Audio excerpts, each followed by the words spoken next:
Samantala, good news dahil mabibili na sa Visayas ang 20 pesos kada kilong bigas at unti-unti itong palalawigin sa buong bansa. Katuparan ito ng pangako ni Pangulong Ferdinand R. Marcos Jr. para maibsan ang gastusin ng pamilyang Pilipino. Ang detalye sa Balitang Pambansa ni Clazel Pardilla ng PTV Manila. Mula sa paglilinis ng kuko, kumukuha ng pambili ng bigas ang manikurista na si Ludilyn na may 3 anak. Kailangan ko pa makadalawang tao bago po ako makapagsaing. Kabili ng bigas, tapos pang ulam, minsan kulang pa. Parang sobrang mahal na po kasi ang sinasaing ko po is 60 pesos po kasi yung binibili ko na bigas. Para matulungan at maibsan ang pasani ng mga tulad ni Ludilyn na nahihirapan sa mataas sa presyo ng bigas, sisimulan na ng administrasyon ni Pangulong Ferdinand R. Marcos Jr. ang pagbibenta ng tig 20 pesos kada kilo ng bigas. Bilang pagtupad sa pangako ni Pangulong Marcos Jr. ng abot kayang presyo ng bigas, inanunsyo kahapon ng Department of Agriculture na magsisimula na silang magbenta ng bigas sa halagang 20 pesos kada kilo.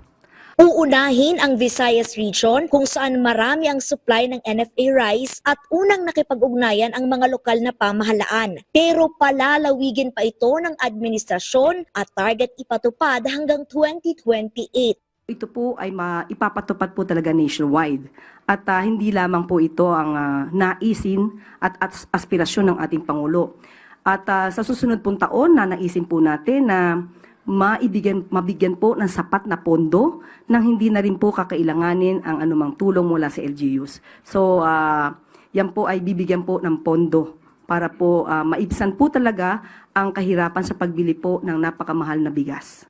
Bawat consumer maaaring makabili ng hanggang 40 kilong bigas kada buwan sa mga kadiwa store, lokal na pamahalaan at mga lugar na papayagan ng mga LGU. Ang balitang yan para kay Ludilyn, malaking tulong sa kanyang pamilya. Kung bababa kasi sa 20 pesos, ang karaniwang binibili niya na 60 pesos na bigas, ibig sabihin makatitipid siya ng halos 1,600 pesos kada buwan. Halimbawa, ma'am, saan niyo po gagamitin yung matitipid niyo? May 3 kayong mga anak.